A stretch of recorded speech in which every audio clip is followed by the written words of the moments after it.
Para muchos de nosotros el puerto de La Luz y de Las Palmas es un gran desconocido, a pesar de ser el puerto más importante de esta zona del Atlántico Medio, específicamente de un sector todavía más desconocido, que es el de las reparaciones navales.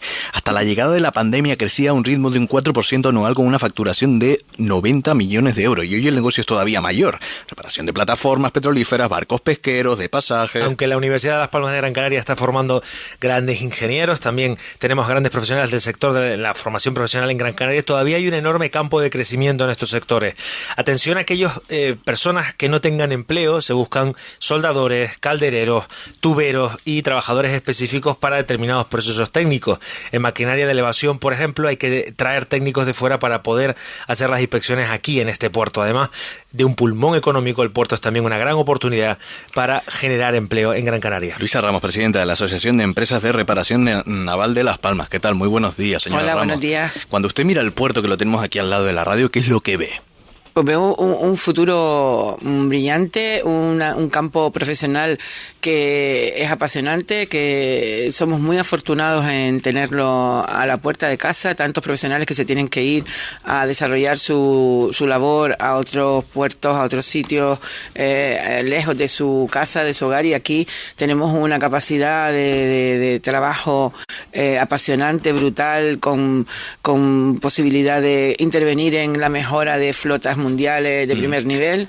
Para hacernos una idea de qué significa exactamente el puerto de La Luz y de Las Palmas en cuanto al empleo, decía que tenemos la suerte de que profesionales pueden trabajar, digamos, cruzando la calle en casa. ¿Cuánta gente trabaja ahora mismo en el puerto?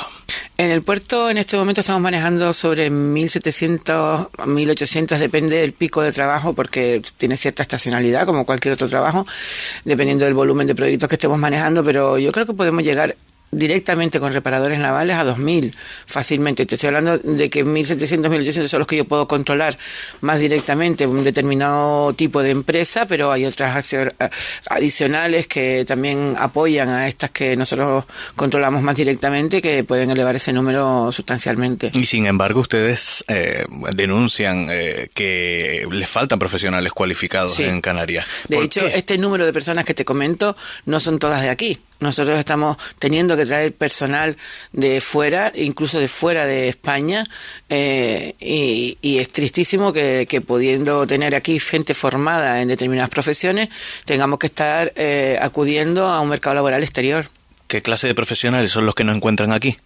Pues como estaba comentando tu compañero, profesionales específicos de, por ejemplo, caldereros, soldadores, el tema de electromecánicos para hacer servicio técnico de equipos de los que nosotros manejamos, que hay que traerlos de fuera, o equipos de los propios barcos que tienen que traer sus propios técnicos y mecánicos navales. O sea, hay un amplio abanico. Traemos gente con determinado tipo de formación más elevada y otros que tampoco. Es una formación que se puede adquirir fácilmente aquí, y que sin embargo no es algo por lo que determinado sector de la juventud opte o porque determinado sector de la educación aquí opte. ¿Y eso por qué ocurre? Porque si son sectores relativamente atractivos a nivel de nóminas, no se paga nada mal, determinados puestos de trabajo en el puerto, ¿por qué no resulta atractivo para los jóvenes? Yo creo que hay un cierto desconocimiento, porque nuestro sector siempre ha sido como ahí, el puerto apartado, la gente no transita mucho, no ve lo que hay ahí, no ve la industria que tenemos, no para el público en general a lo mejor ha sido un poco responsabilidad nuestra o responsabilidad de las autoridades de empleo, de formación, que no han sabido transmitir el pulmón económico que había ahí. Y es verdad que tiene una fama de que es un sector sacrificado, de horarios, de entorno laboral complejo, y no vamos a decir que no es verdad. O sea, es un sector que puede tener cierto riesgo en algún tipo de intervenciones, pero no más que otros, que yo siempre pongo como ejemplo, alguien que quiera conciliar familiarmente, trabajar en un gran almacén no lo tiene fácil, o un médico o alguien que trabaja en el sector sanitario con guardias y demás.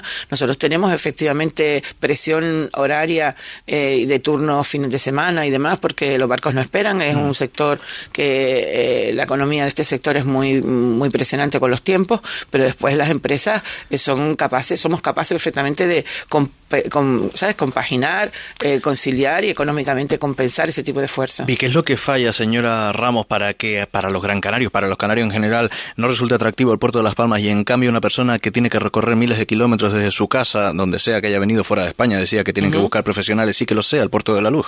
Bueno, yo creo que no solamente es nuestra gente la que está con esa impresión. Esto está siendo algo general, no solo en Canarias, sino en España, en Europa occidental. Hay un cierto interés en que los nuevos profesionales quieren otro tipo de sector menos sacrificado, digamos, o menos sucio, por llamarlo de alguna manera. ¿Ustedes tienen calculada cuántas personas ahora mismo les hace falta en el puerto? Bueno, yo te diría que podríamos tener que aumentar nuestras plantillas al menos en un 20%, por ser prudente y no, digamos, crear falsas expectativas de que cualquier empresa está dispuesta a aumentar su plantilla en más porcentaje que ese, porque unas efectivamente 200 personas aproximadamente, sí, más o menos. Sí, yo te diría que sí. Nosotros, de hecho, hemos tenido picos de trabajo en que mecánicos navales, los que teníamos, estaban todos concentrados en un proyecto, y te hablo a lo mejor de un volumen de, digamos, hasta 60, 70 mecánicos navales en un mismo proyecto, y no tener posibilidad de abordar ningún otro proyecto más porque no teníamos más. ¿Es para ustedes la formación profesional dual la clave para intentar revertir esta situación? Por ahora sí. Yo estaba oyendo al compañero que intervino antes y efectivamente la formación profesional tiene bastante que mejorar en cuanto a adecuar sus programas formativos, también la universitaria, pero la profesional, que es la que más nos interesa a nosotros, debería modificar de alguna manera algunos de sus programas formativos para adecuarlo a la modernidad que ha ido avanzando más que nuestros programas educativos. Los equipos también hay que mejorarlos porque no cabe duda que la gente tiene que practicar con equipos en este sector, pero también la formación y la opción de hacer unas prácticas empresariales con FP Dual, creo que les ha dado a los estudiantes, a los que se quieran formar en este sector, pues la oportunidad de crecer en su profesión, dentro de lo que van a realizar con posterioridad. Señora Ramos, sea sincera, ¿ustedes prefieren ahora mismo gente formada en la formación profesional antes que ingenieros en la universidad? No es que se prefiera, pero es que faltan más. Curiosamente, falta más gente formada en profesiones, en oficios, en lo que hemos conocido toda la vida, oficios, que en la formación universitaria. ¿Cómo les está afectando la inflación a los sectores relacionados con el puerto? Supongo que el acero se ha incrementado mucho el precio, los costes, las energías, ¿de qué manera lo están gestionando? Pues con dificultad, porque competir, bueno, nosotros tenemos un entorno competitivo más cercano, pero obviamente después de la pandemia lo vimos como hubo un boom de demanda por las necesidades de que la gente tenía que solucionar sus problemas de manera inmediata. Como digo, el tiempo en nuestro mercado es importantísimo, pero ahora estamos pagando las consecuencias de la subida de todas las materias primas, las energías, los transportes. ¿Y eso en qué le está repercutiendo en las cuentas, el número? Pues nos está repercutiendo en que tenemos que ir a un precio en el que no podremos probablemente asegurar un beneficio que con comodidad nos permite continuar, y tenemos que ser competitivos a costa de nuestra propia parte buena. ¿Eso le está restando competitividad a un puerto como el de La Luz y de Las Palmas, por ejemplo, a favor de puertos o de proyectos como el de Tánger? Sí, yo diría que sí. Y además otras cuestiones que tampoco son una cuestión del propio puerto, es una cuestión política, como es, por ejemplo, la guerra de Ucrania, que es verdad que de Rusia, que todo el mundo la menciona como el mal de todos los males, pero a nosotros directamente sí nos ha afectado, porque no tenemos flota rusa aquí nunca más. La directora general de Industria es Ana Zurita, fue diputada en el Congreso, es una veterana en esto de la política. ¿Han tenido oportunidad ya de hablar con ella? No, con ella no. Nos han recibido otros representantes políticos, incluso representantes políticos en la Eurocámara, para facilitarnos la posibilidad de plantear si podía haber algún tipo de excepción por las consideraciones de que no es un comercio que se haga en Rusia, sino que se hace en África, para que pueda acceder la flota rusa a reparar aquí, pero no ha sido posible por el momento. Es un conflicto complicado. ¿Pero confían en que se pueda conseguir? Sí, nosotros seguimos batallando por ello y esperamos que, por supuesto, la solución más fácil sería que se acabara el conflicto, que es lo que todos deseamos, pero si no puede ser así, pues al menos que nos consideren de otra manera. Una última cuestión, ¿cuánto dinero estamos perdiendo sin esa flota rusa? Yo diría que en el entorno de, solamente para la reparación, unos 10 millones de euros anuales, más los costes indirectos, como digo siempre, de nuestro sector, que no puedo, la verdad, calcularlos yo muy directamente. 10 millones de euros. Sí. Y eso no se lo va a plantear a la directora general de Industria. Eso ya se ha planteado, pero como digo, es un tema complejo porque el ministro obviamente de Industria también es canario. Sí. ¿Qué le dice? Yo creo que sabe del problema y como digo, los eurodiputados que nos han escuchado son perfectamente conocedores del problema.